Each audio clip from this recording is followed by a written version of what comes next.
Hello everyone, स्वागत है एक बार फिर से आप सभी का आपके अपने YouTube channel state PCS hub में। हम यहाँ पे आज सॉल्व कर रहे हैं आर एग्ज़ाम के लिए जीएस टेस्ट सीरीज, जो कि पहले नंबर का यहाँ पे टेस्ट सीरीज है। तो इसको हम आज यहाँ पे फुल लेंथ टेस्ट नहीं है, यानी कि जो जीएस और हिंदी यहाँ पे नहीं रहेगा, सिर्फ और सिर्फ जीएस का ये क्वेश्चन पेपर है।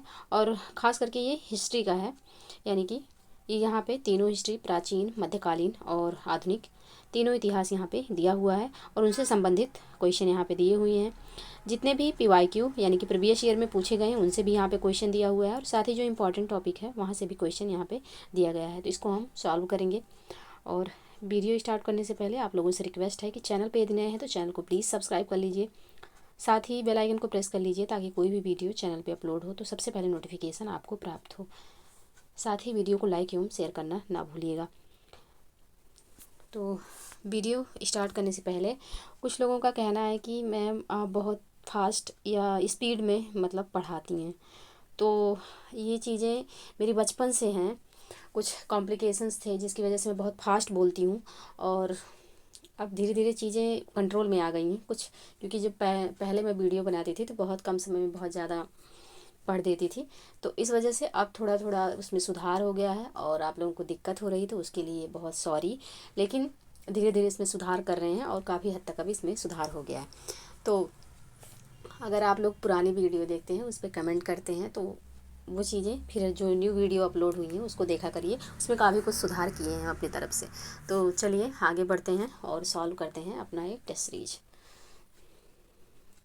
तो यहाँ पे पहला प्रश्न है, निम्नलिखित में से किन स्थानों से मध्यपाषाण काल में पशुपालन के प्रमाण मिलते हैं? औदे, बोरी, बागोर या फिर लखनिया। तो यहाँ पे इसका जो सही आंसर हो जाएगा यह हो जाएगा ऑप्शन सी, बागोर। तो मध्यपाषाण काल में पशुपालन के साक्ष्य प्राप्त होने लगते हैं। पशुपालन के प्रारंभिक साक्ष्य मध्य प्रदेश में होशंगाबाद के निकट आदमगढ़ पुरास्थल और राजस्थान के भीलवाड़ा जिले में स्थित बागोर से मिलते हैं। तो ऑप्शन सी यहाँ पे सही आंसर हो जाएगा। मध्यपाषाण काल में पशुपालन के प्रमाण कहाँ कहाँ से मिलते हैं? तो मध्य प्रदेश के आदमगढ़ से और राजस्थान के बागोर से। तो बागोर कहाँ पे है? तो राजस्थान में है। ऑप्शन सी यहाँ पे सही आंसर हो जाएगा। नेक्स्ट प्रश्न है, निम्नलिखित में से किसको चालकोलिथिक युग भी कहा जाता है? पुरापाषाण काल, नवपाषाण काल, ताम्र युग या फिर लौह युग। तो इसका जो सही आंसर हो जाएगा यह हो जाएगा ऑप्शन सी, ताम्रपाषाण काल को क्या कहा जाता है? तो चालकोलिथिक युग भी कहा जाता है। ऑप्शन सी यहाँ पे सही आंसर हो जाएगा। नेक्स्ट प्रश्न है, 1882 में ब्रिटिश सरकार द्वारा गठित किए भारतीय शिक्षा आयोग 1882 के चेयरमैन कौन थे? H P. Jacob, C. Pearson, G B. Ward या फिर डब्ल्यू हंटर। तो इसका जो सही आंसर हो जाएगा यह हो जाएगा डब्ल्यू हंटर थे। ऑप्शन डी यहाँ पे सही आंसर हो जाएगा। नेक्स्ट प्रश्न है, सबसे पहले किसी द्वीप को किसने अपना उपनिवेश बनाया? अंग्रेज, फ्रांसीसी, पुर्तगाली या फिर डच। तो किसी द्वीप को सबसे पहले अपना उपनिवेश बनाने वाली यूरोपीय शक्ति कौन सी थी? तो यह पुर्तगाली थे। ऑप्शन सी यहाँ पे सही आंसर हो जाएगा। नेक्स्ट प्रश्न है, इल्बर्ट बिल के मुखर विरोधी कौन थे? बंगाल व बिहार का जमींदार, कलकत्ता के अधिवक्ता, बंगाल की चाय और नील बगानों के ब्रिटिश मालिक या फिर ब्रिटिश सेना के अधिकारी। तो इसका जो सही आंसर हो जाएगा, इल्बर्ट बिल के जो मुख्य विरोधी थे यह थे बंगाल के चाय और नील बगानों के ब्रिटिश मालिक। इल्बर्ट बिल जो है 1883 में वायसराय लॉर्ड रिपन के कार्यकाल में पेश किया गया था। इस बिल को सर सी.पी. इल्बर्ट ने तैयार किया था। इस बिल के अनुसार भारतीय न्यायाधीश ब्रिटिश अपराधियों पर न्यायिक कार्यवाही कर सकते थे। इससे पहले भारतीय न्यायाधीशों को यह अधिकार प्राप्त नहीं था। तो ऑप्शन सी यहाँ पे सही आंसर हो जाएगा, और इसी बिल की वजह से लॉर्ड रिपन को इस्तीफा भी देना पड़ा था अपने वायसराय के पद से। तो ऑप्शन सी यहाँ पे सही आंसर हो जाएगा। नेक्स्ट प्रश्न है, ब्रिटिश वस्तुओं का बहिष्कार निम्नलिखित में से किस से संबंधित है? स्वदेशी आंदोलन, भारत छोड़ो आंदोलन, असहयोग आंदोलन या फिर होम रूल आंदोलन। तो इसका जो सही आंसर हो जाएगा यह हो जाएगा स्वदेशी आंदोलन। स्वदेशी आंदोलन कब हुआ था? यह 1905 में हुआ था, और ब्रिटिश वस्तुओं का बहिष्कार इसी आंदोलन में किया गया था। तो ऑप्शन ए यहाँ पे सही आंसर हो जाएगा। नेक्स्ट प्रश्न है, निम्नलिखित में से किसके आगमन पर भारत में हड़ताल की गई थी? प्रिंस ऑफ वेल्स, एलिजाबेथ द्वितीय, एडवर्ड अष्ट या फिर साइमन कमीशन। तो इसका जो सही आंसर हो जाएगा यह हो जाएगा Prince of Wales. Prince of Wales के आगमन पर क्या हुआ था? तो भारत में हड़ताल की गई थी। ऑप्शन ए यहाँ पे सही आंसर हो जाएगा। नेक्स्ट प्रश्न है, निम्नलिखित में से किस गवर्नर जनरल ने अफगानिस्तान के प्रति फॉरवर्ड पॉलिसी की नीति अपनाई थी? Lord Dufferin, Lord Mayo, Lord Elgin या फिर लॉर्ड एलनबरो? तो यहाँ पे इसका जो सही आंसर हो जाएगा यह हो जाएगा ऑप्शन डी, लॉर्ड एलनबरो ने। ऑप्शन डी यहाँ पे सही आंसर होगा। नेक्स्ट प्रश्न है, आधुनिक भारत का निर्माता किसे कहा जाता है? एमजी रानाडे, महात्मा गांधी, केशव चंद्र सेन या फिर राजा राम मोहन राय? तो आधुनिक भारत का निर्माता या फिर इनको आधुनिक भारत का अग्रदूत भी कहा जाता है। तो ये किसको कहा जाता है? तो ये कहा जाता है राजा राम मोहन राय जी को। ऑप्शन डी यहाँ पे सही आंसर हो जाएगा। ब्रह्म समाज की स्थापना और इन्होंने ही की थी, तो ऑप्शन डी यहाँ पे सही आंसर हो जाएगा।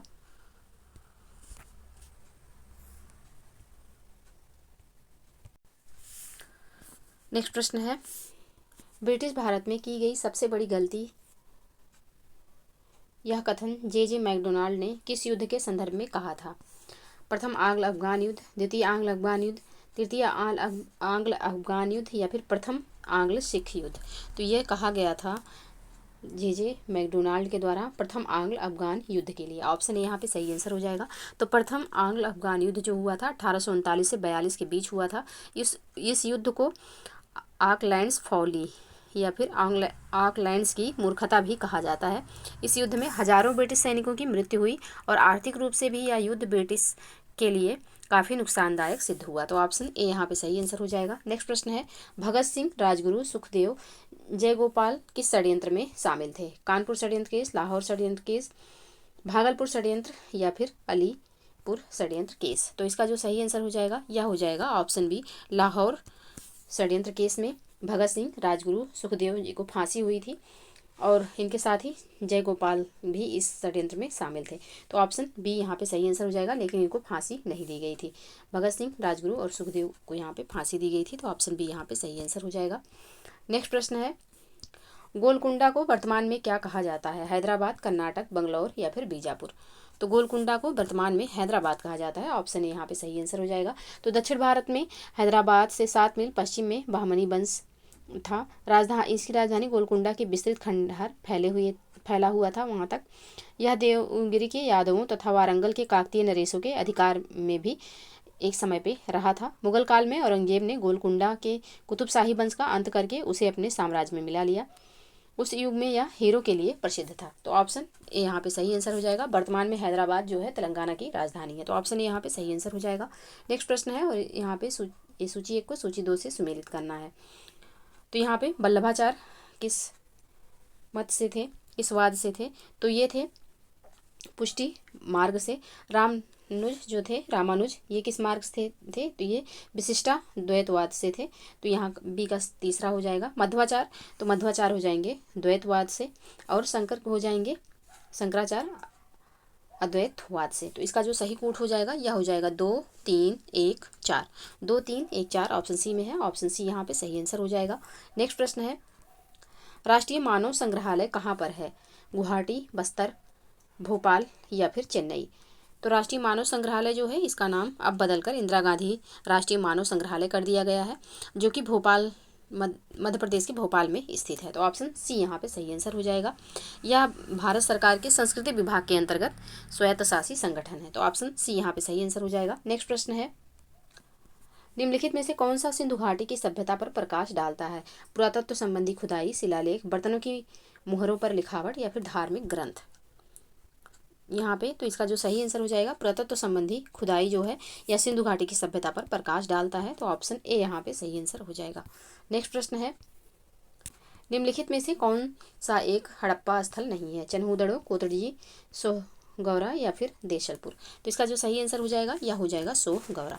ऑप्शन सी में है। ऑप्शन सी यहाँ पे सही आंसर होगा। तो सोहगौरा जो है यह उत्तर प्रदेश के गोरखपुर में राप्ती नदी के किनारे स्थित एक गाँव है। यहाँ से मौर्यकालीन ताम्र पत्र अभिलेख मिला है, जिसमें यहाँ अन्नगार होने का विवरण मिलता है। तो ऑप्शन सी यहाँ पे बिल्कुल सही आंसर हो जाएगा। नेक्स्ट प्रश्न है, निम्नलिखित में से किस पशु का अंकन हड़प्पा संस्कृति की मोहरों पर नहीं मिलता है? बैल, घोड़ा, हाथी या फिर भेड़? तो यहाँ पे इसका जो सही आंसर हो जाएगा यह हो जाएगा घोड़ा। तो सिंधु घाटी सभ्यता के कुछ स्थलों से घोड़े के अस्थि अवशेष प्राप्त हुए हैं, लेकिन उसका अंकन हड़प्पा की मोहरों पर नहीं मिलता है। तो ऑप्शन बी यहाँ पे बिल्कुल सही आंसर हो जाएगा। नेक्स्ट प्रश्न है, कथन कारण से। यहाँ पे कथन है, भारत में सूफियों के चिश्ती धर्मसंघ का प्रवर्तक और सर्वप्रमुख व्यक्ति ख्वाजा मोइनुद्दीन चिश्ती हैं।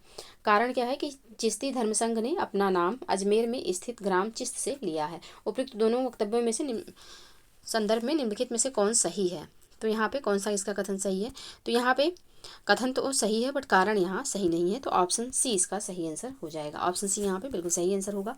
नेक्स्ट प्रश्न है, नस्तलीक है। नस्तलीक क्या था? तो एक प्रकार की फारसी लिपि जो मध्यकालीन भारत में प्रयुक्त होती थी, नास्तलीक उसे कहते थे। ऑप्शन ए यहाँ पे सही आंसर हो जाएगा। मुगल बादशाह औरंगजेब जो है या नास्तलीक तथा शिकस्त लिखने में निपुण था, तो ऑप्शन ए यहाँ पे सही आंसर हो जाएगा। नेक्स्ट प्रश्न है, निम्नलिखित में से कौन सी जोड़ी मुगल एवं मराठा कालीन युद्ध तथा वर्ष सुमेलित हैं? चौसा का युद्ध 1538, कन्नौज का युद्ध 1539, हल्दी घाटी का युद्ध 1576 और खाजवा का युद्ध 1657। तो पूछा गया है कौन सा यहाँ पे सही सुमेलित है? तो ऑप्शन सी में जो यहाँ पे हल्दी घाटी का युद्ध दिया हुआ है 1576, ये बिल्कुल शुद्ध सुमेलित है यहाँ पे, तो ऑप्शन सी इसका सही आंसर हो जाएगा। नेक्स्ट प्रश्न है, क्लासिकीय संस्कृत में आर्य शब्द का अर्थ है ईश्वर में विश्वास, एक वंशानुगत जाति, किसी विशेष धर्म में विश्वास रखने वाला या फिर एक उत्तम व्यक्ति। तो इसका जो सही आंसर हो जाएगा या हो जाएगा एक उत्तम व्यक्ति। ऑप्शन डी यहाँ पे सही आंसर होगा। नेक्स्ट प्रश्न है, महाराजा जयसिंह सेकंड ने वेधशाला कहाँ बनवाई थी? दिल्ली, जयपुर, उज्जैन, वाराणसी। तो इन्होंने कहाँ वेधशाला बनवाई थी? तो इन्होंने दिल्ली में भी बनवाया था, जयपुर में भी, उज्जैन में भी और वाराणसी में भी। तो ऑप्शन डी यहाँ पे सही आंसर हो जाएगा। नेक्स्ट प्रश्न है, भारतीय कला में बुद्ध के जीवन की किस घटना का चित्रण मृग सहित चक्र द्वारा हुआ है? महाभिनिष्क्रमण, संबोधि, प्रथम उपदेश या फिर निर्वाण। तो यहाँ पे इसका जो सही आंसर हो जाएगा या हो जाएगा ऑप्शन बी संबोधि। ऑप्शन बी यहाँ पे सही आंसर हो जाएगा। तो भारतीय कला में बुद्ध के भारतीय कला में बुद्ध के जीवन की किस घटना का चित्रण मृग सहित चक्र द्वारा किया गया है? संबोधि नहीं होगा, प्रथम उपदेश हो जाएगा। ऑप्शन सी यहाँ पे सही आंसर होगा। तो भारतीय कला में बुद्ध के जीवन के प्रथम उपदेश का चित्रण मृग सहित चक्र द्वारा हुआ है। बुद्ध ने अपना प्रथम उपदेश सारनाथ में मृगदाव यानी कि हरण वन में दिया था। तो ऑप्शन सी यहाँ पे बिल्कुल सही आंसर हो जाएगा। नेक्स्ट प्रश्न है, महात्मा बुद्ध का महापरिनिर्वाण किस गणतंत्र में हुआ था? मल्लों के, लक्ष्मियों के, शाक्यों के या फिर पालों के। तो यहाँ पे इसका जो सही आंसर हो जाएगा या हो जाएगा मल्लों के। ऑप्शन ए यहाँ पे बिल्कुल सही आंसर होगा। नेक्स्ट प्रश्न है,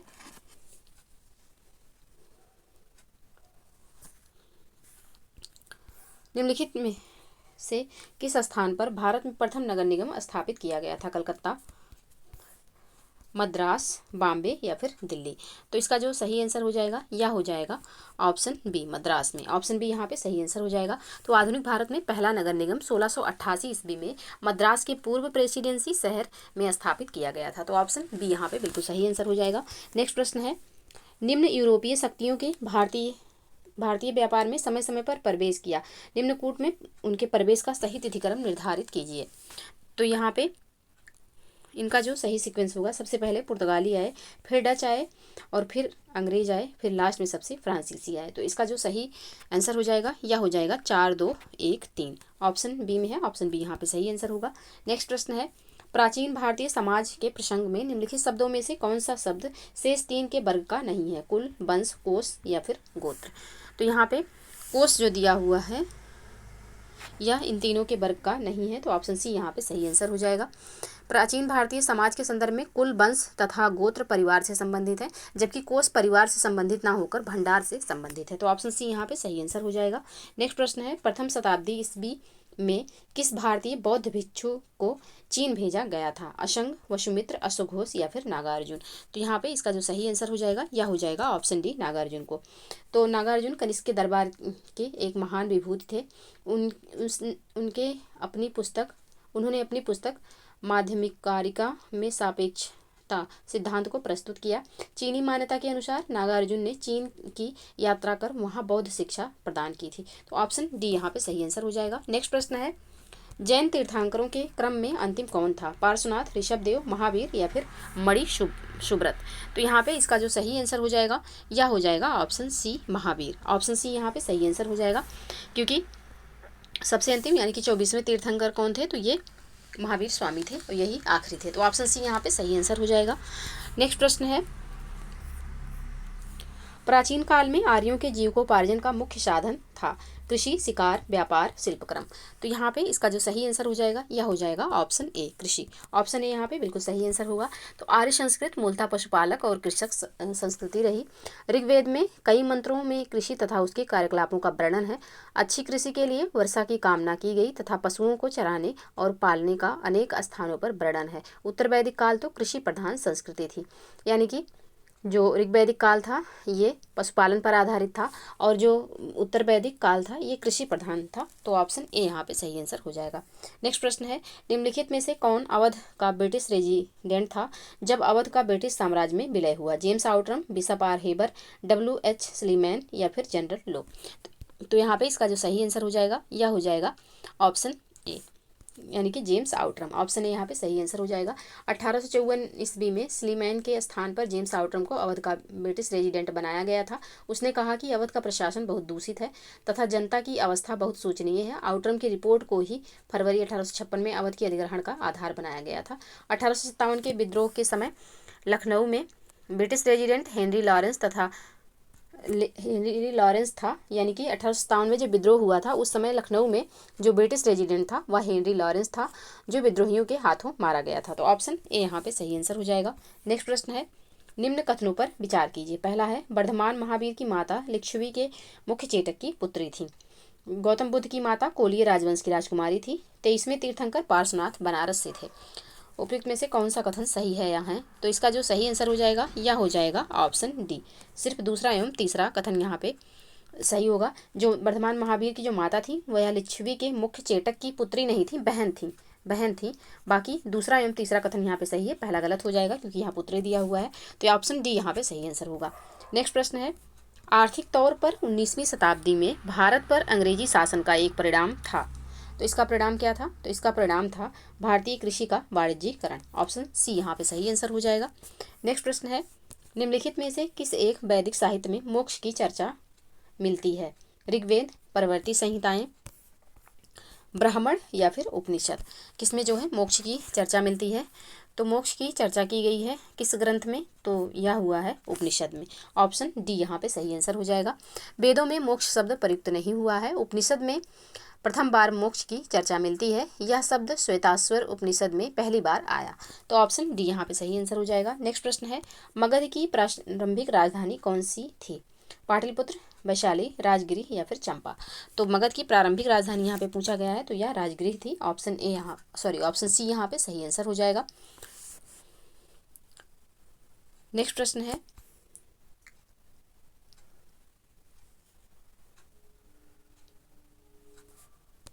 1857 में लंदन से प्रकाशित होने वाला समाचार पत्र टाइम्स के संवाददाता कौन थे जिन्होंने लिखा था, उत्तरी भारत में गोरे आदमी की गाड़ी को कोई भी मित्रतापूर्ण दृष्टि से नहीं देखता है?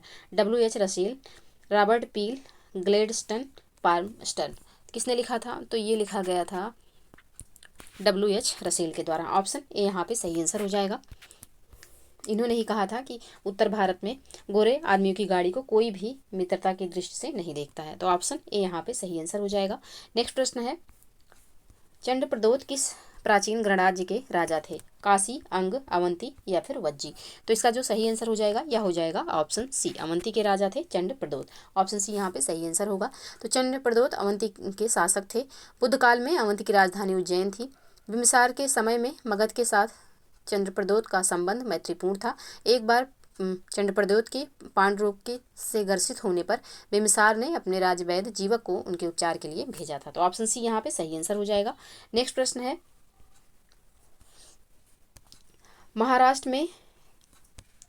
महाराष्ट्र में रामोसी कृषक जत्था किसने स्थापित किया था? न्यायमूर्ति रानाडे, गोपाल कृष्ण गोखले, वासुदेव बलवंत फड़के, ज्योतिबा फूले?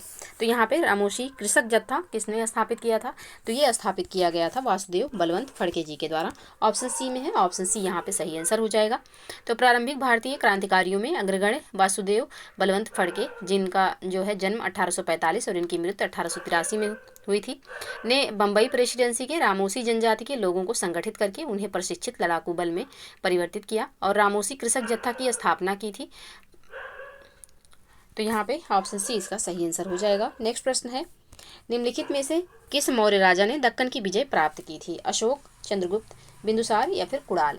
तो यहाँ पे इसका जो सही आंसर हो जाएगा यह हो जाएगा ऑप्शन बी, चंद्रगुप्त ने। ऑप्शन बी यहाँ पे सही आंसर होगा। मौर्य साम्राज्य के संस्थापक चंद्रगुप्त मौर्य ने दक्षिण भारत की विजय प्राप्त की थी। इस संदर्भ में अशोक के अभिलेखों, जैन एवं तमिल साक्ष्यों से जानकारी प्राप्त होती है। तो ऑप्शन बी यहाँ पे सही आंसर हो जाएगा। नेक्स्ट प्रश्न है, पुरी में रथ यात्रा किसके सम्मान में निकाली जाती है? भगवान राम के, भगवान विष्णु के, भगवान जगन्नाथ के या फिर भगवान शिव के? तो यहाँ पे इसका जो सही आंसर हो जाएगा यह हो जाएगा ऑप्शन सी, भगवान जगन्नाथ के। तो प्रतिवर्ष आषाढ़ माह के शुक्ल पक्ष में उड़ीसा के पुरी में भगवान जगन्नाथ यानी कि कृष्ण, बलराम और सुभद्रा के सम्मान में रथ यात्रा निकाली जाती है। तो ऑप्शन सी यहाँ पे सही आंसर हो जाएगा। नेक्स्ट प्रश्न है, एका आंदोलन का प्रारंभ किया गया था महाराष्ट्र के किसानों द्वारा, बंगाल के किसानों द्वारा, पंजाब के किसानों द्वारा या फिर उत्तर प्रदेश के हरदोई, बाराबंकी एवं अन्य स्थानों के किसानों द्वारा? तो इसका जो सही आंसर हो जाएगा यह हो जाएगा ऑप्शन डी। ऑप्शन डी यहाँ पे सही आंसर होगा। यानी कि एका आंदोलन का प्रारंभ कहाँ किया गया था? तो यह उत्तर प्रदेश के हरदोई, बाराबंकी एवं अन्य स्थानों के किसानों द्वारा किया गया था। तो ऑप्शन डी यहाँ पे सही आंसर हो जाएगा। नेक्स्ट प्रश्न है, एशियाटिक सोसाइटी ऑफ बंगाल के संस्थापक थे sir William Jones, Wilkins, Max Muller या फिर जेम्स प्रिंसेप? तो इसका जो सही आंसर हो जाएगा यह हो जाएगा Sir William Jones. Option A में है, ऑप्शन ए यहाँ पे सही आंसर हो जाएगा। नेक्स्ट प्रश्न है, निम्नलिखित में से कौन एक शैलकृत स्थापत्य का उदाहरण है? तटीय मंदिर मामल्लपुरम, राजराजेश्वर मंदिर तंजावुर, कैलाश मंदिर एलोरा या फिर जगन्नाथ मंदिर पुरी? तो इसका जो सही आंसर हो जाएगा यह क्या होगा? तो इसका जो सही आंसर होगा यह हो जाएगा ऑप्शन सी, कैलाश मंदिर एलोरा। ऑप्शन सी यहाँ पे सही आंसर होगा। तो एलोरा का कैलाश मंदिर शैलकृत स्थापत्य का आश्चर्य माना जाता है। द्रविड़ शैली के इस विश्व प्रसिद्ध मंदिर का निर्माण राष्ट्रकूट शासक कृष्ण प्रथम ने करवाया था। तो ऑप्शन सी यहाँ पे सही आंसर हो जाएगा। नेक्स्ट प्रश्न है, निम्नलिखित में से कौन मौर्य युगीन अधिकारी तौल माप का प्रभारी था? पौतवाध्यक्ष, शीताध्यक्ष, पणयाध्यक्ष या फिर सूनाध्यक्ष? तो यहाँ पे इसका जो सही आंसर हो जाएगा यह हो जाएगा ऑप्शन ए, पौतवाध्यक्ष। माप तौल का अधिकारी पौतवाध्यक्ष कहलाता था। ऑप्शन ए यहाँ पे सही आंसर हो जाएगा। साथ ही पणयाध्यक्ष जो था ये क्या था? तो यह वाणिज्य विभाग का प्रमुख था। और सूनाध्यक्ष जो था यह बूचड़ खाने का प्रमुख होता था। शीताध्यक्ष जो था ये राजस्व विभाग का प्रमुख होता था। तो ऑप्शन ए यहाँ पे सही आंसर हो जाएगा। नेक्स्ट प्रश्न है, डेक्कन एजुकेशनल सोसाइटी की स्थापना से कौन संबंधित था? जस्टिस रनाडे, बीजी तिलक, फिरोज शाह मेहता या फिर दयानंद सरस्वती? तो इसका जो सही आंसर हो जाएगा यह हो जाएगा बीजी तिलक, यानी कि बाल गंगाधर तिलक इससे संबंधित थे। ऑप्शन बी यहाँ पे सही आंसर हो जाएगा। तो डेक्कन एजुकेशनल सोसाइटी की स्थापना 1880 ईस्वी में मूलतः न्यू इंग्लिश स्कूल के प्रारंभ के साथ पुणे में की गई थी तथा 1884 ईस्वी में डेक्कन एजुकेशन सोसाइटी औपचारिक रूप से गठित की गई। इस संस्था के संस्थापकों में बीके चिपलुंकर, बीजी तिलक यानी कि बाल गंगाधर तिलक, एमबी नामजोशी और गोपाल गणेश अगरकर प्रमुख थे। जस्टिस रनाडे इस सोसाइटी के संस्थापक नहीं बल्कि इसके 5 संरक्षकों में से एक थे। तो ऑप्शन बी यहाँ पे सही आंसर हो जाएगा। नेक्स्ट प्रश्न है, निम्नलिखित में से किस दक्षिणी राज्य का उल्लेख अशोक के अभिलेखों में नहीं है? चोल, सत्यपुत्र, पांड्य, सातवाहन? तो यहाँ पे इसका जो सही आंसर हो जाएगा यह हो जाएगा ऑप्शन डी, सातवाहन का यहाँ पे उल्लेख जो है अशोक के अभिलेखों में नहीं किया गया। तो ऑप्शन डी यहाँ पे सही आंसर हो जाएगा। नेक्स्ट प्रश्न है, अशोक के शिलालेख में प्रयुक्त भाषा है संस्कृत, प्राकृत, पाली या फिर हिंदी? तो यहाँ पे इनके जो शिलालेख हैं इसमें जो भाषा प्रयुक्त हुई है यह है प्राकृत। ऑप्शन बी में है, ऑप्शन बी यहाँ पे सही आंसर हो जाएगा।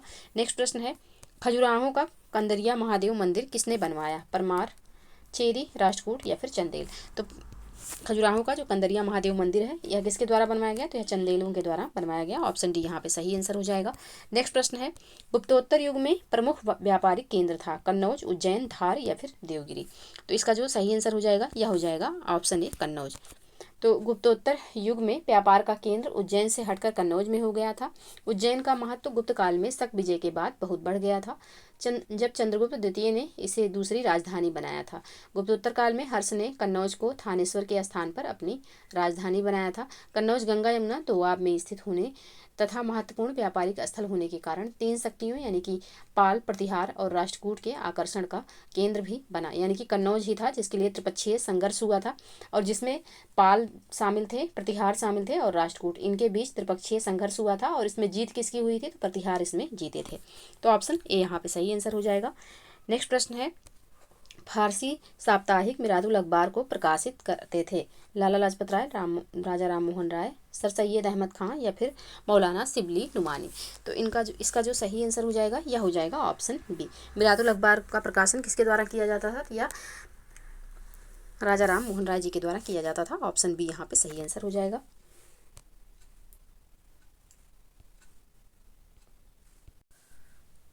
नेक्स्ट प्रश्न है, निम्नलिखित में से एनी बेसेंट द्वारा निकाले जाने वाले 2 अखबार कौन थे? Commonwealth, new India, new Hindu या फिर दी आर्यंस।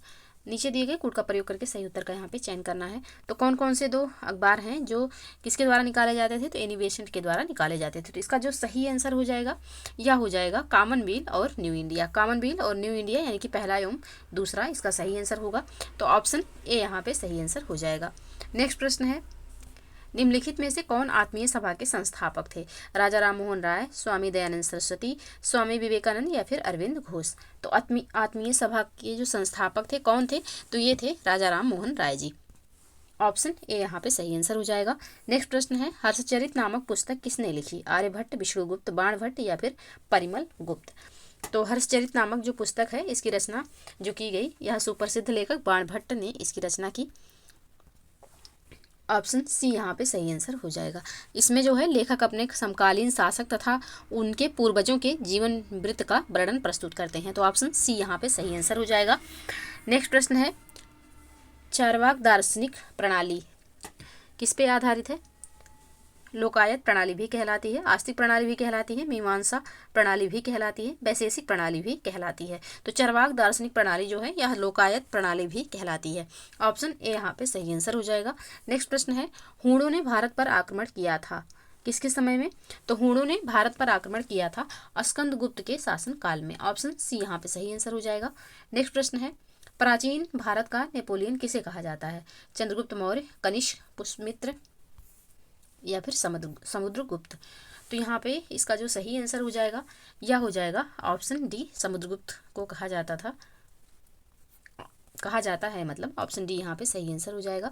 नेक्स्ट प्रश्न है, सातवाहनों की राजधानी अवस्थित थी अमरावती में, नांदेड़ में, नलदुर्ग में या फिर दुर्ग में। तो इसका जो सही आंसर हो जाएगा यह हो जाएगा अमरावती में। सातवाहनों की जो राजधानी थी कहाँ स्थित थी? तो ये अमरावती में स्थित थी। ऑप्शन ए यहाँ पे बिल्कुल सही आंसर होगा। नेक्स्ट प्रश्न है, कला की गांधार शैली निम्न समय में फली फूली? कुषाणों के समय में, गुप्तों के समय में, अकबर के समय में या फिर मौर्यों के समय में। तो इसका जो सही आंसर होगा यह हो जाएगा ऑप्शन ए, कुषाणों के समय में जो है गांधार शैली फली फूली। तो ऑप्शन ए यहाँ पे सही आंसर हो जाएगा। नेक्स्ट प्रश्न है, अश्वघोष किसका समकालीन था? अशोक का, कनिष्क का, चंद्रगुप्त द्वितीय का या फिर हर्षवर्धन का। तो यहाँ पे इसका जो सही आंसर हो जाएगा यह हो जाएगा कनिष्क का। ऑप्शन बी यहाँ पे सही आंसर होगा। नेक्स्ट प्रश्न है, बराबर पहाड़ी की गुफाओं के विषय में निम्न में से कौन सा सही नहीं है? बराबर पहाड़ी पर कुल 4 गुफाएं हैं, 3 गुफाओं की दीवारों पर अशोक के अभिलेख उत्कीर्ण हैं। ये अभिलेख इन गुफाओं को आजीविकों को समर्पित होने का उल्लेख करते हैं। ये अभिलेख ईसा पूर्व 6वीं शताब्दी के हैं। तो यहाँ पे ऑप्शन डी जो दिया हुआ है यही सही नहीं है। तो ऑप्शन डी इसका सही आंसर हो जाएगा। नेक्स्ट प्रश्न है, प्रसिद्ध विरूपाक्ष मंदिर कहाँ अवस्थित है? तो प्रसिद्ध विरूपाक्ष मंदिर जो है यह कर्नाटक के हम्पी में स्थित है। ऑप्शन सी यहाँ पे सही आंसर हो जाएगा। यह मंदिर भगवान शिव को समर्पित है जो यहाँ विरूपाक्ष के नाम से जाने जाते हैं। तो विरूपाक्ष मंदिर कहाँ पर स्थित है? तो हम्पी में स्थित है। और विरूपाक्ष मंदिर जो है किसके लिए है? तो यह शंकर जी के लिए है जिनको वहाँ पे हम्पी में विरूपाक्ष के नाम से जाना जाता है। तो ऑप्शन सी यहाँ पे सही आंसर हो जाएगा। नेक्स्ट प्रश्न है, अलाउद्दीन खिलजी के प्रसिद्ध सेनापतियों में किसकी मंगोलों के विरुद्ध लड़ते हुए मृत्यु हुई थी? जाफर खां, नुसरत खां, अल्प खां या फिर उलूग खां। तो इसका जो सही आंसर हो जाएगा यह हो जाएगा जफर खां का। ऑप्शन ए यहाँ पे सही आंसर होगा। तो अलाउद्दीन का प्रसिद्ध सेनापति जफर खां मंगोलों के विरुद्ध लड़ता हुआ मारा गया, जो अपने समय का श्रेष्ठ और साहसी सेनापति था। जफर खां के शौर्य और भारतीय सेना की दृढ़ता से मंगोल अत्यधिक प्रभावित हुए थे। तो ऑप्शन ए यहाँ पे सही आंसर हो जाएगा। नेक्स्ट प्रश्न है, घड़ी तथा गृह कर लगाने वाला दिल्ली का प्रथम सुल्तान कौन था? बलबन, अलाउद्दीन खिलजी, मोहम्मद बिन तुगलक या फिर फिरोज शाह तुगलक। तो यहाँ पे इसका जो सही आंसर हो जाएगा यह हो जाएगा ऑप्शन बी, अलाउद्दीन खिलजी पर। घरी यानी कि जब कोई घर अपना बनाता था तो उस पर उसको कर देना पड़ता था, और साथ ही चराई कर जो कि चरागाहों के लिए दिया जाता था। तो ऑप्शन बी यहाँ पे सही आंसर हो जाएगा। नेक्स्ट प्रश्न है, निम्नलिखित मंदिरों को कालानुक्रम में व्यवस्थित कीजिए और नीचे दिए गए कूटों से में से सही उत्तर का चयन कीजिए। बृहदेश्वर मंदिर, गंगैकोंडाचोलपुरम मंदिर, महाबलीपुरम का तटीय मंदिर, या फिर सप्त पैगोडा। तो इसमें से सबसे पहले किसका निर्माण हुआ? तो सबसे पहले निर्माण हुआ है सप्त पैगोडा का, फिर निर्माण हुआ है महाबलीपुरम का तटीय मंदिर, और फिर बृहदेश्वर मंदिर, और सबसे लास्ट में गंगैकोंडाचोलपुरम मंदिर। तो इसका जो सही कूट हो जाएगा यह हो जाएगा 4 3 1 2। ऑप्शन डी में है, ऑप्शन डी यहाँ पे सही आंसर हो जाएगा। नेक्स्ट प्रश्न है, कर्नाड वंश का अंतिम शासक कौन था? हरि सिंह, राम सिंह, मती सिंह, श्याम सिंह। तो यहाँ पे कर्नाड वंश का जो अंतिम शासक था ये था हरि सिंह। ऑप्शन ए यहाँ पे सही आंसर हो जाएगा।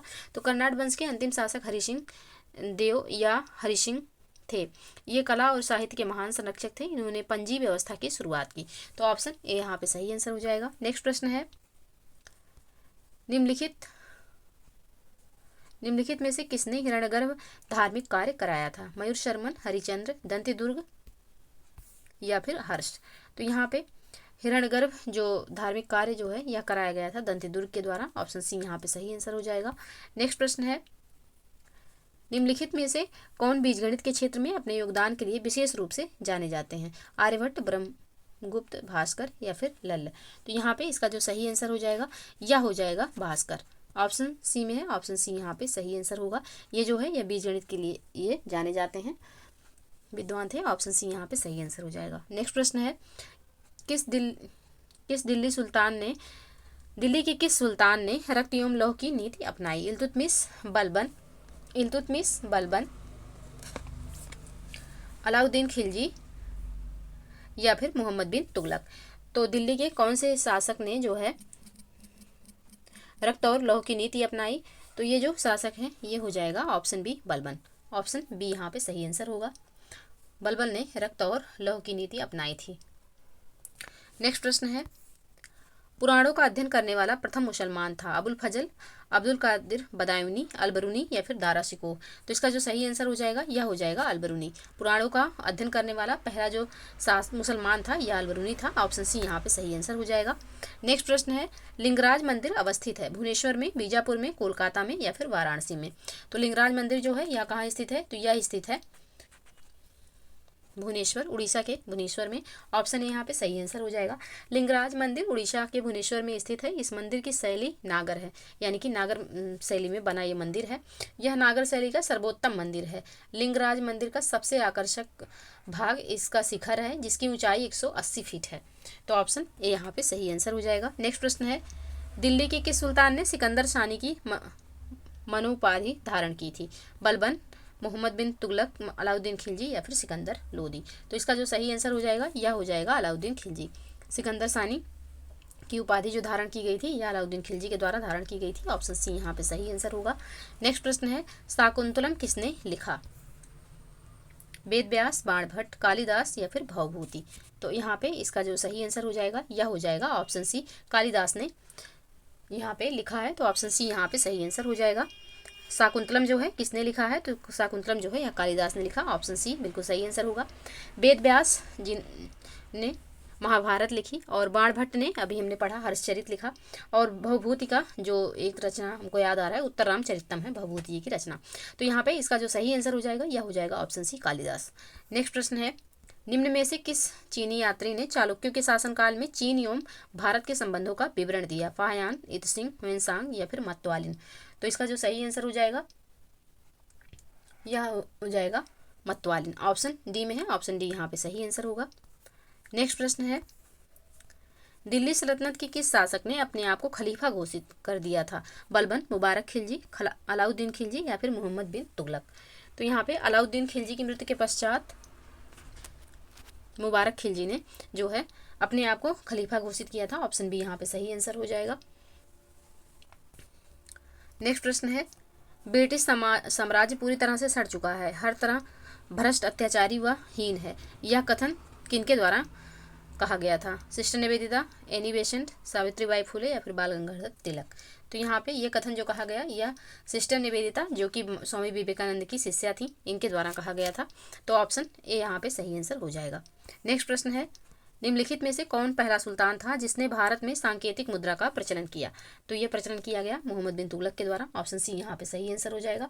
मोहम्मद बिन तुगलक का शासनकाल क्रांतिकारी योजनाओं के लिए जाना जाता है, जिसमें उसकी प्रमुख योजना मुद्रा व्यवस्था से संबंधित थी। सुल्तान ने तांबे तथा इससे मिश्रित कांसे के सिक्के जारी किए, जिनका मूल्य तत्कालीन जारी चांदी के सिक्के के बराबर था, जिसे सांकेतिक मुद्रा कहा गया। तो ऑप्शन सी यहाँ पे सही आंसर हो जाएगा। नेक्स्ट प्रश्न है, तंजौर का बृहदेश्वर मंदिर निर्मित हुआ था शासन काल में चोल सम्राट कौन था?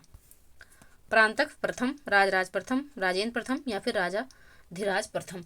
तो इसका जो सही आंसर हो जाएगा यह हो जाएगा ऑप्शन बी, राजराज प्रथम था उस समय। ऑप्शन बी यहाँ पे सही आंसर हो जाएगा। नेक्स्ट प्रश्न है, बेरोजगारों के सहायतार्थ दिल्ली के निम्नलिखित सुल्तानों में से किसने रोजगार कार्यालय की स्थापना की? बलबन ने, अलाउद्दीन खिलजी ने, मोहम्मद बिन तुगलक ने या फिर फिरोज शाह तुगलक ने? तो इसका जो सही आंसर हो जाएगा यह हो जाएगा फिरोज शाह तुगलक ने। बेरोजगारों के सहायतार्थ के लिए जो है रोजगार कार्यालय किसके द्वारा बनवाया गया? फिरोज शाह तुगलक के द्वारा। ऑप्शन डी यहाँ पे बिल्कुल सही आंसर हो जाएगा। नेक्स्ट प्रश्न है, निम्नलिखित में से किस सुल्तान ने एक नगर बसाया जहाँ अब आगरा है? मोहम्मद बिन तुगलक, फिरोज तुगलक, बहलोल लोदी या फिर सिकंदर लोदी? तो इसका जो सही आंसर हो जाएगा यह हो जाएगा option D, Sikandar Lodi. Option D यहाँ पे सही आंसर होगा। नेक्स्ट प्रश्न है, शैव संतों के लेखन के संग्रह को पांचवा वेद भी समझा जाता है, उपयुक्त संग्रह का क्या नाम है? तुल्कापियम, शिल्पाधिकरण, मणिमेखले या फिर तिरुमुराय? तो इसका जो सही आंसर हो जाएगा यह हो जाएगा तिरुमुराय। ऑप्शन डी में है, ऑप्शन डी यहाँ पे सही आंसर हो जाएगा। तो शैव संतों के लेखन के संग्रह तिरुमुराय को पांचवा वेद भी समझा जाता है। तिरुमुराय तमिल भाषा में शिव की स्तुतियों में 6वीं से 11वीं शताब्दी तक तमिलनाडु के विभिन्न कवियों द्वारा गीतों या भजनों का 12 खंड का संकलन है। वेदों तथा शैव आगमों के साथ तिरुमुराय तमिलनाडु में शैव सिद्धांत दर्शन का आधार है। तो ऑप्शन डी यहाँ पे सही आंसर हो जाएगा। नेक्स्ट प्रश्न है, निम्न में से किसने गुलरुखी उपनाम से अपनी कविताओं की रचना की? तो ये की गई थी सिकंदर लोदी के द्वारा। ऑप्शन सी यहाँ पे सही आंसर हो जाएगा। नेक्स्ट प्रश्न है, निम्नलिखित में से किस ब्रिटिश अधिकारी ने लखनऊ में 1857 के विद्रोह का दमन किया था? ऑप्शन देखते हैं, कॉलिन कैम्पबेल, जनरल ह्यू रोज, मेजर विलियम टेलर या फिर निकोलसन और हडसन? तो इसका जो सही आंसर हो जाएगा यह हो जाएगा ऑप्शन ए, कॉलिन कैम्पबेल ने। ऑप्शन ए यहाँ पे सही आंसर होगा। नेक्स्ट प्रश्न है, निम्नलिखित में से किस वर्ष में दिल्ली ब्रिटिश भारत की राजधानी बनी? 1912, 1914, 1916 या फिर 1918? तो इसका जो सही आंसर हो जाएगा यह हो जाएगा 1912 में। ऑप्शन ए यहाँ पे सही आंसर होगा। तो 1912 में दिल्ली ब्रिटिश भारत की राजधानी बनी। 1912 में से पंजाब से अलग कर दिया गया। नई राजधानी की नींव 12 दिसंबर 1911 को किंग जॉर्ज पंचम ने नई दिल्ली दरबार के दौरान रखी थी। तो ऑप्शन ए यहाँ पे सही आंसर होगा। नेक्स्ट प्रश्न है, निम्नलिखित में से किसने देशी रियासतों को भारत में शामिल होने के लिए आमंत्रित किया था ताकि वे विदेशियों के रूप में संधियों को बनाने के बजाय मित्र के रूप में एक साथ बैठकर कानून बना सकें? तो यहाँ पे सरदार वल्लभ भाई पटेल ने ऐसा किया था। ऑप्शन यहाँ पे सही आंसर हो जाएगा। नेक्स्ट प्रश्न है, निम्नलिखित में से किस अधिनियम ने पहली बार द्विसदनीयता की शुरुआत की? 1919 का भारत शासन अधिनियम, 1835 का भारत सरकार अधिनियम या फिर 1833 का चार्टर अधिनियम या फिर 1853 का चार्टर अधिनियम? तो इसका जो सही आंसर हो जाएगा यह हो जाएगा ऑप्शन ए, 1919 का भारत सरकार अधिनियम था जिसने पहली बार द्विसदनीयता की शुरुआत की थी। तो ऑप्शन ए यहाँ पे सही आंसर होगा। नेक्स्ट प्रश्न है, किस विदेशी यात्री ने भारत का दौरा सबसे पहले किया? ह्वेन-सांग, मेगास्थनीज, इत्सिंग या फिर फैयान? तो यहाँ पे इसका जो सही आंसर हो जाएगा यह हो जाएगा मेगास्थनीज ने चंद्रगुप्त मौर्य के शासनकाल में जो है भारत का दौरा किया था, जो कि सबसे पहले था। तो ऑप्शन बी यहाँ पे सही आंसर हो जाएगा। नेक्स्ट प्रश्न है, अंग्रेजों ने भारत में अपनी पहली फैक्ट्री कहाँ स्थापित की? तो बम्बई, सूरत, सुतनती या फिर मद्रास? तो इसका जो सही आंसर हो जाएगा यह हो जाएगा सूरत में। ऑप्शन बी यहाँ पे सही आंसर होगा। नेक्स्ट प्रश्न है, यह किसने कहा था, इस समय रात्रि होते ही जब संसार सो रहा है तब भारत जीवन तथा स्वतंत्रता के लिए जाग उठा? ये कथन किसका था? तो ये जो कथन था ये था जवाहरलाल नेहरू जी का। ऑप्शन सी यहाँ पे सही आंसर हो जाएगा। नेक्स्ट प्रश्न है, किस गवर्नर जनरल के किस गवर्नर जनरल के काल में पंजाब को ब्रिटिश साम्राज्य में मिलाया गया था? Lord Bentinck, Lord Dalhousie, Lord Cornwallis या फिर लॉर्ड कैनिंग? तो यहाँ पे इसका जो सही आंसर होगा यह हो जाएगा लॉर्ड डलहौजी के शासनकाल में पंजाब को ब्रिटिश साम्राज्य में मिलाया गया था। ऑप्शन यहाँ पे बी इसका सही आंसर हो जाएगा। नेक्स्ट प्रश्न है, निम्नलिखित संधियों को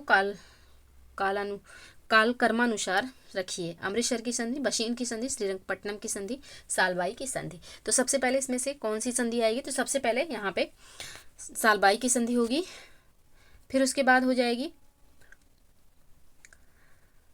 श्रीरंगपट्टनम की संधि, फिर बशीन की संधि और फिर होगी अमृतसर की संधि। तो यहाँ पे इसका जो सही कोड बन जाएगा यह हो जाएगा 4 3 2 1। ऑप्शन सी में है, ऑप्शन सी यहाँ पे सही आंसर होगा।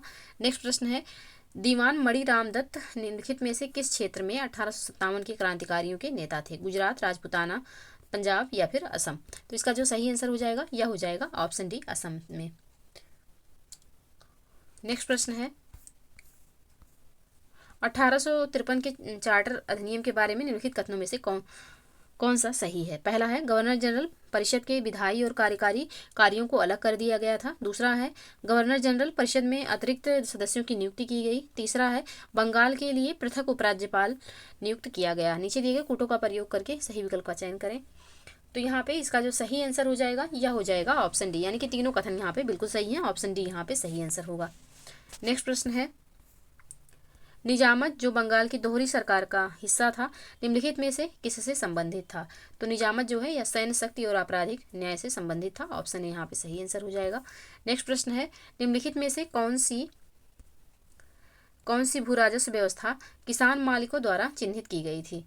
तो यहाँ पे किसान मालिकों द्वारा जो यहाँ पे व्यवस्था चिन्हित की गई थी यह थी रैयतवाड़ी व्यवस्था। ऑप्शन सी यहाँ पे सही आंसर हो जाएगा। नेक्स्ट प्रश्न है, निम्नलिखित में से कौन सी लड़ाई पंजाब के विलय से पहले लड़ी गई थी? रामनगर की लड़ाई, चिलियावाला की लड़ाई, गुजरात का युद्ध? नीचे दिए गए कूट का प्रयोग करके सही विकल्प का यहाँ पे चयन करना है। तो ये जो तीनों लड़ाइयाँ थी ये तीनों जो है यह पंजाब विलय से पहले ही लड़ी गई थी। तो ऑप्शन डी यहाँ पे सही आंसर हो जाएगा।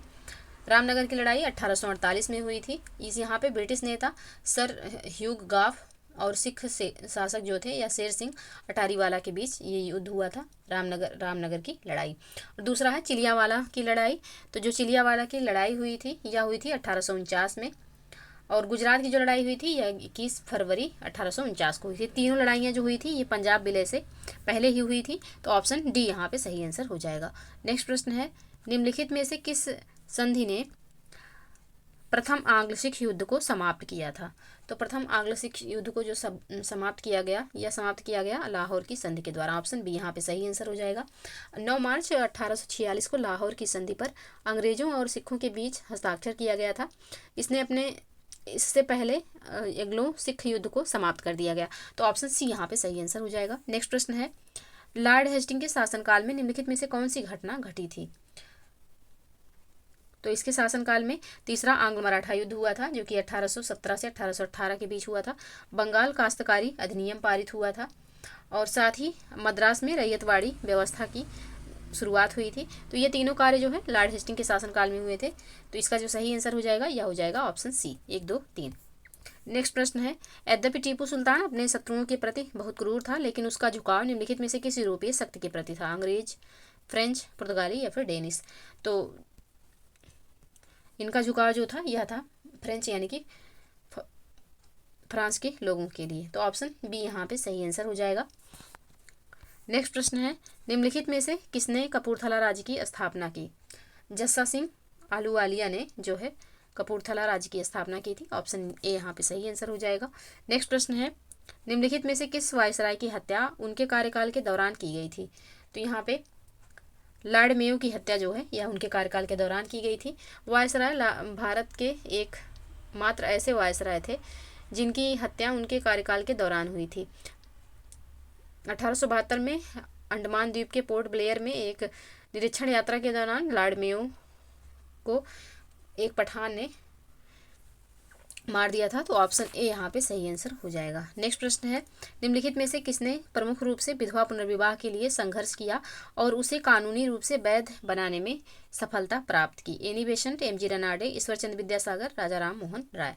तो यहाँ पे इसका जो सही आंसर हो जाएगा यह हो जाएगा ऑप्शन सी, ईश्वरचंद्र विद्यासागर ने ये कार्य किया। तो कलकत्ता के संस्कृत कॉलेज के आचार्य ईश्वरचंद्र विद्यासागर ने विधवा पुनर्विवाह के लिए अथक संघर्ष किया। इन्होंने यह प्रमाणित करने का प्रयास किया कि वेदों में विधवा विवाह को मान्यता दी गई है। इनके प्रयासों के फलस्वरूप 26 जुलाई 1856 को हिंदू विधवा पुनर्विवाह अधिनियम पारित हुआ। तो ऑप्शन सी यहाँ पे सही आंसर हो जाएगा। नेक्स्ट प्रश्न है, सर्वेंट्स ऑफ इंडिया सोसाइटी की स्थापना की थी? तो इसकी स्थापना गोपाल कृष्ण गोखले जी ने 1905 में की थी। तो ऑप्शन बी यहाँ पे सही आंसर हो जाएगा। नेक्स्ट प्रश्न है, निम्नलिखित में से कौन भारतीय राष्ट्रीय कांग्रेस के प्रथम अधिवेशन में उपस्थित नहीं था? दादा भाई नौरोजी, जस्टिस रनाडे, जी सुब्रमण्यम अय्यर या फिर सुरेंद्रनाथ बनर्जी। तो इसका जो सही आंसर हो जाएगा यह हो जाएगा ऑप्शन डी, सुरेंद्रनाथ बनर्जी जो थे या भारतीय राष्ट्रीय कांग्रेस के प्रथम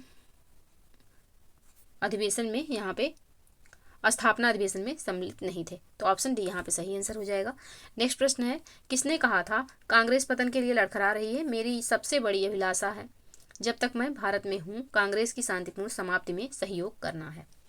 तो यहाँ पे इसका जो सही आंसर हो जाएगा यह हो जाएगा लॉर्ड कर्जन का एक कथन है। ऑप्शन सी यहाँ पे सही आंसर होगा। नेक्स्ट प्रश्न है, जब भारत स्वतंत्र हुआ उस समय कांग्रेस के अध्यक्ष कौन थे? महात्मा गांधी, जेबी कृपलानी, जवाहरलाल नेहरू या फिर सरदार वल्लभ भाई पटेल।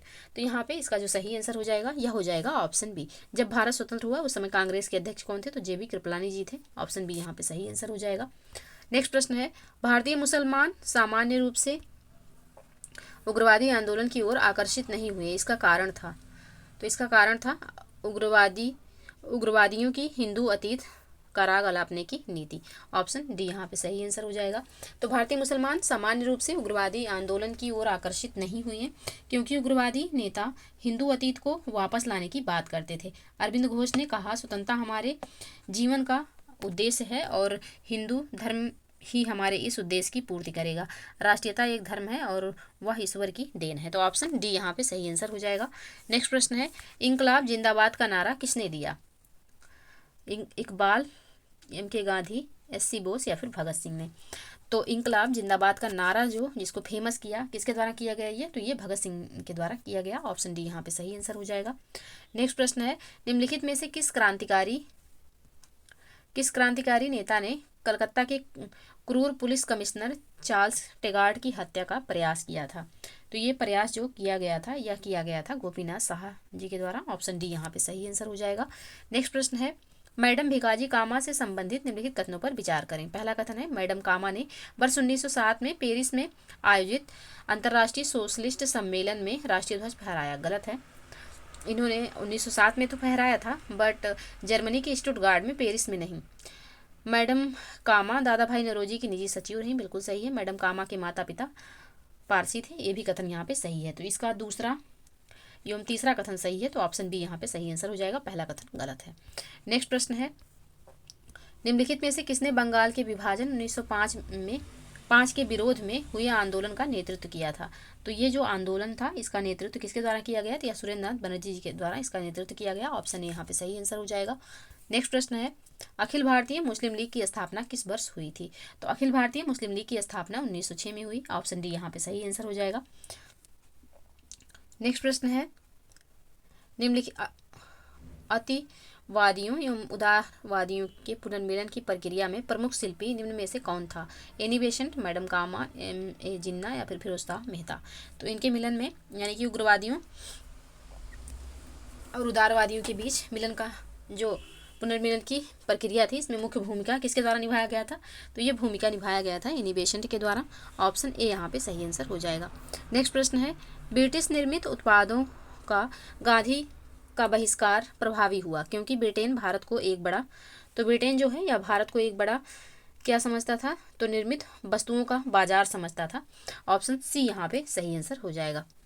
नेक्स्ट प्रश्न है, दक्षिण अफ्रीका से लौटने के पश्चात गांधी जी ने प्रथम सफल सत्याग्रह आरंभ किया। कहाँ से शुरू किया? तो ये सत्याग्रह जो शुरू हुआ ये चंपारण बिहार से शुरू हुआ, ऑप्शन सी यहाँ पे सही आंसर हो जाएगा। 1917 में चंपारण सत्याग्रह हुआ था, तो ऑप्शन सी बिल्कुल सही आंसर होगा।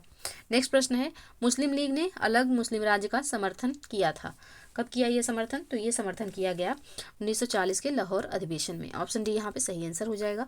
नेक्स्ट प्रश्न है, अपने प्रारंभिक राजनीतिक जीवन में एम.ए. जिन्ना क्या किए थे? तो एम.ए. जिन्ना जो है हिंदू मुस्लिम एकता के प्रस्तावक थे अपने प्रारंभिक काल में, बाद में ये अपोजिट हो गए बिल्कुल, तो ऑप्शन बी यहाँ पे सही आंसर हो जाएगा।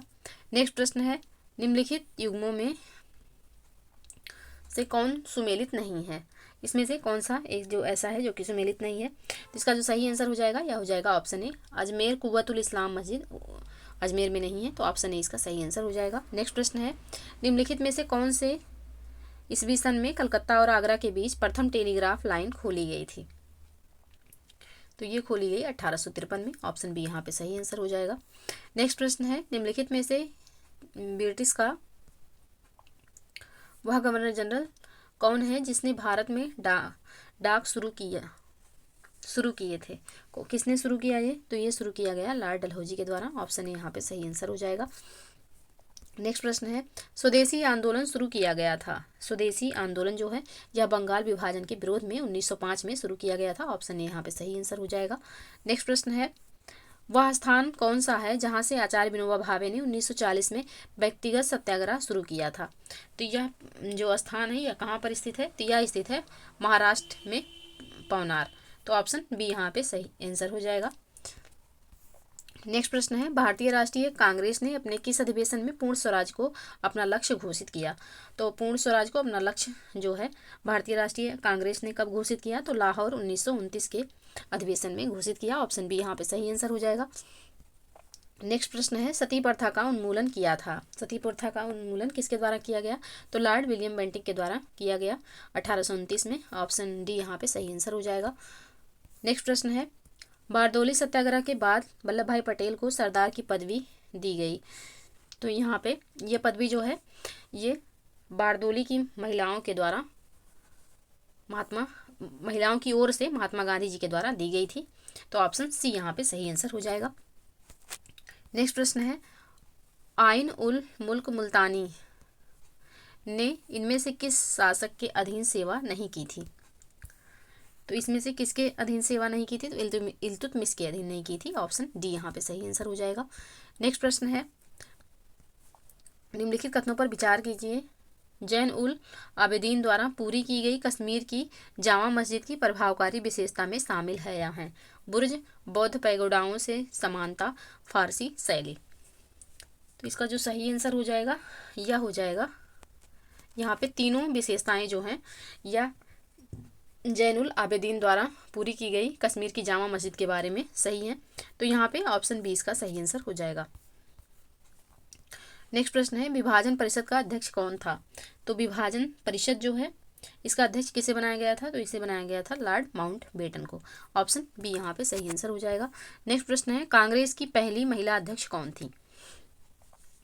तो कांग्रेस की पहली महिला अध्यक्ष श्रीमती एनी बेसेंट थी, ऑप्शन ए यहाँ पे सही आंसर हो जाएगा, जो कि 1917 में इन्हें कलकत्ता अधिवेशन का इन्होंने अध्यक्षता की थी, तो ऑप्शन ए यहाँ पे सही आंसर हो जाएगा 1917 में। जबकि अगर यहीं पे दिया होता कि कांग्रेस की पहली भारतीय महिला अध्यक्ष कौन थी, तो ये सरोजनी नायडू जी हो जाएंगी, जो कि 1925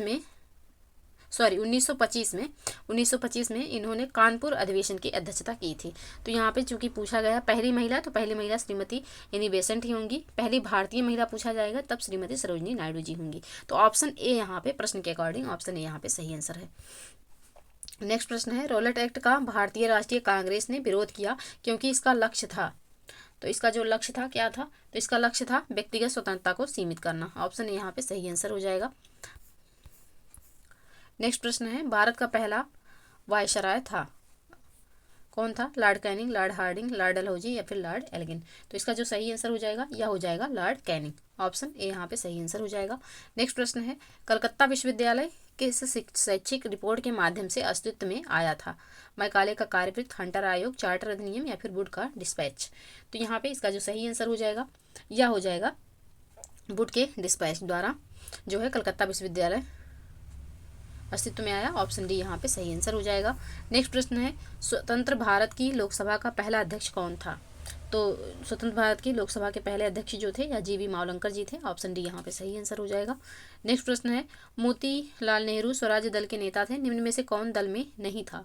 श्रीनिवास अयंगर, चित्तरंजन दास, विट्ठल भाई पटेल या फिर सी राजगोपालाचारी। तो यहाँ पे सी राजगोपालाचारी जो थे या मोतीलाल नेहरू द्वारा जो स्वराज दल का गठन हुआ था इसमें नहीं थे। ऑप्शन डी यहाँ पे सही आंसर हो जाएगा। और स्वराज दल का गठन कब किया गया था? तो मोतीलाल नेहरू और CR दास जी के द्वारा 1923 में किया गया था। ऑप्शन डी यहाँ पे सही आंसर हो जाएगा। नेक्स्ट प्रश्न है, 1930 में महात्मा गांधी ने सविनय अवज्ञा आंदोलन कहाँ से प्रारंभ किया था? वर्धा, सेवाग्राम, दांडी या फिर साबरमती। तो इसका जो सही आंसर हो जाएगा यह हो जाएगा दांडी से। ऑप्शन सी यहाँ पे सही आंसर होगा। नेक्स्ट प्रश्न है, गांधी जी से दक्षिण अफ्रीका में मिलने के लिए निम्नलिखित में से कौन गया था? तो इसमें से कौन गए थे? तो ये गए थे गोपाल कृष्ण गोखले जी। ऑप्शन सी यहाँ पे सही आंसर हो जाएगा। गांधी जी इन्हीं को अपना राजनीतिक गुरु भी मानते थे। तो ऑप्शन सी यहाँ पे सही आंसर हो जाएगा। नेक्स्ट प्रश्न है, सन 1916 में कलकत्ता में होम रूल लीग की स्थापना किसने की थी? तो कलकत्ता में होम रूल लीग की स्थापना जो की गई थी इन्हीं बेसेंट जी के द्वारा। ऑप्शन डी यहाँ पे सही आंसर हो जाएगा। नेक्स्ट प्रश्न है, 1937 के चुनाव के पश्चात यूपी में गठित मंत्रिमंडल में किसको वित्त विभाग सौंपा गया था? तो यहाँ पे वित्त विभाग जो सौंपा गया था रफ़ी अहमद किदवई को। ऑप्शन बी यहाँ पे सही आंसर हो जाएगा। नेक्स्ट प्रश्न है, कथन नेहरू एक राष्ट्रभक्त हैं जबकि जिन्ना एक राजनीतिज्ञ हैं, वक्तव्य दिया गया था किसके द्वारा? तो ये वक्तव्य जो दिया गया था सर मोहम्मद इकबाल द्वारा। ऑप्शन सी यहाँ पे सही आंसर हो जाएगा। नेक्स्ट प्रश्न है, भारतीय राष्ट्रीय कांग्रेस का जनक किसे कहा जाता है? महात्मा गांधी, A.O. ह्यूम, लोकमान्य तिलक या फिर सुरेंद्रनाथ बनर्जी। तो इसका जो सही आंसर होगा यह हो जाएगा ऑप्शन सी, इसका जो सही आंसर होगा ऑप्शन बी हो जाएगा। A.O. ह्यूम ने 1885 में भारतीय राष्ट्रीय कांग्रेस की स्थापना की थी, इसीलिए इनको भारतीय राष्ट्रीय कांग्रेस का जनक कहा जाता है। तो ऑप्शन बी बिल्कुल सही आंसर हो जाएगा।